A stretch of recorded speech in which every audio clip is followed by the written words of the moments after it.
మళ్ళొక వార్త రైట్. ఇక మూసీ బాధితులకు ప్రతిపక్షాలే భూమి పైసలు ఇయ్యలే అంటూ కూడా చూడొచ్చు. పూర్తి స్థాయిలో కేసీఆర్ 500 ఎకరాల భూమి ఇయ్యాలి, కేటీఆర్ 25 ఎకరాలు ఇవ్వాలి, బీఆర్ఎస్ పార్టీ 500 కోట్లు ఇవ్వాలి, ఈటెల 25 కోట్లు ఇప్పియాలి.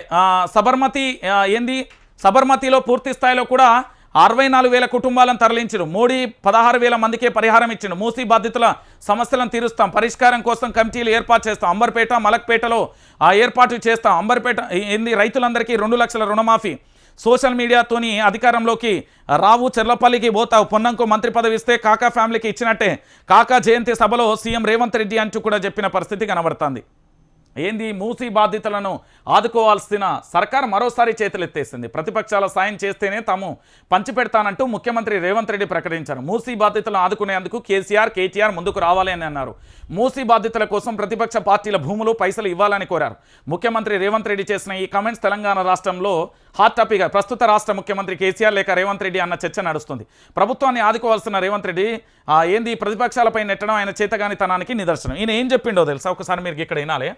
కేసీఆర్ 500 ఎకరాల భూమి ఇవ్వాలన్నట, కేటీఆర్ 25 ఎకరాల భూమి ఇవ్వాలన్నట, బీఆర్ఎస్ పార్టీ 500 కోట్లు ఇవ్వాలన్నట, ఈటల 25,000 కోట్లు ఇప్పించాలన్నట, సబర్మతిలో 64,000 కుటుంబాలను తరలించాలంట, మోడీ 16,000 మందికి పరిహారం. ఈయన ఆడ కూకొని ఏం చెప్తాడు? భజన ఏం భజన అంటే కాంగ్రెస్ ఉయ్యాలో ఏంది అంటే నీకు ఇదే పాట కరెక్టు. కాంగ్రెస్ ఉయ్యాలో నేను ముంచనీకి వచ్చిన ఉయ్యాలో గుంపు మేస్త్రిని ఉయ్యాలో నాశనానికే ఉయ్యాలి అనరా. మొత్తం అందరు మంచినాక నువ్వేం చేస్తావు? కొడుగుడ్డు మీద ఈకలు వ్యక్తవా? నీకు ముఖ్యమంత్రి పరిపాలన రాదు, ఆ రాజీనామా చేసి ఆ గవర్నర్కి ఇచ్చి నేను ఆ ముఖ్యమంత్రి పీఠంలో కూకబెడతాను. ఒక్కొక్కడికి ఇది ఓపిస్తా, అప్పుడు అర్థమవుతుంది. ప్రజలకు మంచి చేయరా అంటే కేసీఆర్ 500 ఎకరాలు మరి కేసీఆర్ అందరూ ఇచ్చిన నువ్వెందుకు ముఖ్యమంత్రి? మరి కేసీఆర్కి నేను ఇప్పిస్తా 500 ఎకరాలు. ఇదే కేసీఆర్కి ముఖ్యమంత్రి పదవి, రేపు పొద్దుగాల నేను ముఖ్యమంత్రిని ఆయన కాళ్ళ వేలు పట్టుకొని వస్తా. ఏదో ఒకటి చేసి కేసీఆర్ని తీసుకొస్తారా? రాజీనామా చేయి. మరి ఈయనట మూసీ సుందరీకరణ ప్లాన్ చేసేది ఈయనే 16,000 కోట్ల నుండి 1,34,000 కోట్ల 1,50,000 కోట్ల పోతుంది. 1,34,000 కోట్ల స్కామ్ ఉంటుంది. ఇలా 1,00,000 కుటుంబాలు రోడ్డు మీద పడతాయి. దీంట్లో పూర్తి స్థాయిలో 500 ఎకరాల భూమి ఇవ్వాలి, 25 ఎకరాల భూమి ఇవ్వాలి, 500 కోట్లు ఇవ్వాలి, 25,000 కోట్లు ఇవ్వాలి, 64,000 కుటుంబాలకి ఇవ్వాలి, 16,000 కుటుంబాలకి ఇవ్వాలి. ఏందిరా భయ మీద ఇది? రేవంత్ రెడ్డికి పరిపాలన రాకపోతే రాజీనామా చేయమంటానా నేను? రేవంత్ రెడ్డికి పరిపాలన రాకపోతే రాజీనామా చెయ్యి అంటానా నేను? నీకు ముఖ్యమంత్రిగా అడ్మినిస్ట్రేషన్ నేను చెప్తున్నా కదా, నికార్సైన తెలంగాణ వాదిని, ₹1 తీసుకోకుండా, ఏ పార్టీ దగ్గర ₹1 తీసుకోకుండా ఇటుగా పేర్చి కష్టార్జితంతో ఏ విధంగానైతే ఈ వైఆర్టీవీ నడుస్తున్నదో నీ ప్రభుత్వాన్ని కూడా నేను నడిపిస్తాను. నీకు శాతనైతే నేనే చెప్తాను కదా. ఆ ముఖ్యమంత్రి పదవి నాకని దాన్ని చూస్తే చిరాకులేస్తాను. అరే ఊళ్ళల్లో చిన్న పోరాడు కూడా అంటాను, డైపర్ వేసుకున్న పోరాడు నుండి పండు ముసలి ఏం ప్రభుత్వం రా, ఈ రొచ్చు ప్రభుత్వం. మా ఆయన అయితే ఇంటికే రాకంటాడు. ఒరే బాడకం ఇంటికే రాక ఈ దొంగ ప్రభుత్వాన్ని అధికారంలోకి తీసుకొచ్చి ఆగమాగం అయిపోతుంది. ప్రతి ఇల్లు ప్రతి గడప కన్నీళ్లతో ఉన్నదంటాడు. అందరు తీసుకొచ్చి ఏంది అంటే కుంభకర్ణం లెక్క తినిపెడతాడట.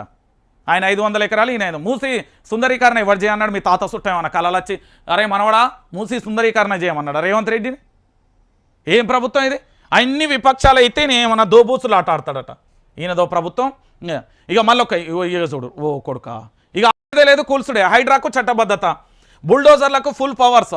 హైడ్రా ఆర్డినెన్స్ను ఆమోదించిన గవర్నర్ జిష్ణుదేవ్ శర్మ. గెజెట్ విడుదల చేస్తున్న సర్కార్ అసెంబ్లీలో బిల్లు ప్రవేశపెట్టాలని నిర్ణయం అయిపోయింది.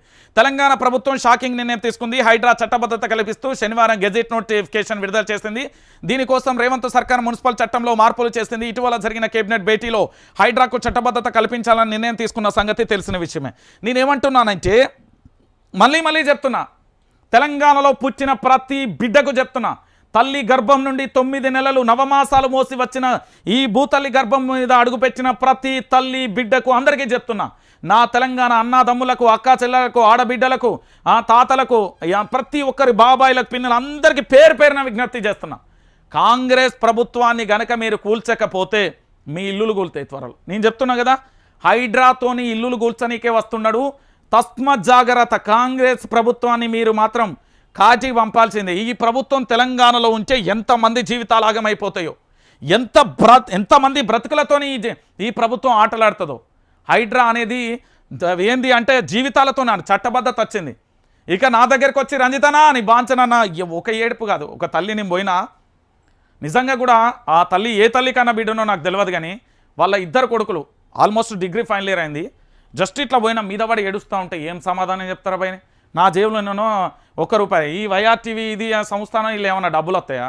ప్రజల కోసం పనిచేసే నిరంతరమైన ఒక సేవ లాంటిది ప్రభుత్వాన్ని ఈ ప్రజల పక్షం నిలబడడానికి ఒక ఆయుధం అంతే. ఇలా ఏముండదు లొట్టపీసు. తెలంగాణ ప్రజలకు వాస్తవాలను చెప్పడం కోసం కుటుంబాన్ని వదులుకోవాలి, ఏంది ఇష్టమైన ప్రపంచం ఇష్టమైన జీవితాన్ని లైఫ్ను వదులుకోవాలి, కఠినమైన ఒక ఏంది అంటే ఒక క్రమశిక్షణతోని ఉండాలి. దీంట్లో ప్రధానంగా కూడా ఉదయం 4 గంటలు లేస్తే రాత్రి 1 అవుతుంది. దీంట్లో ఆర్థికంగా ఏముండదు.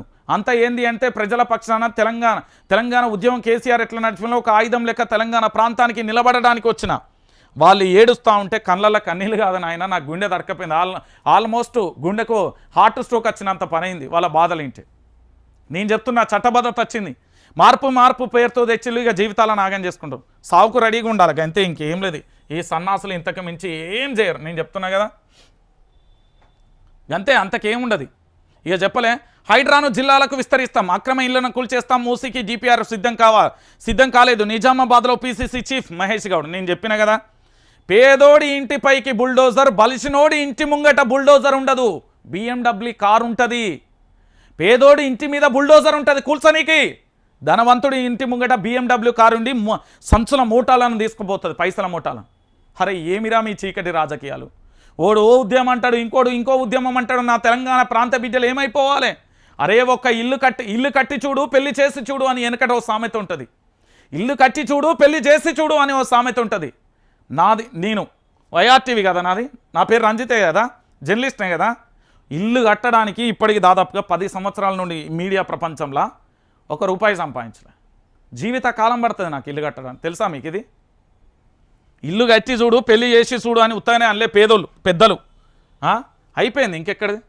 ఇక నాగార్జునది. ఈ నాగార్జున కేసుకు సంబంధించి నేను చాలా సీరియస్గా తీసుకుంటా. ఏందా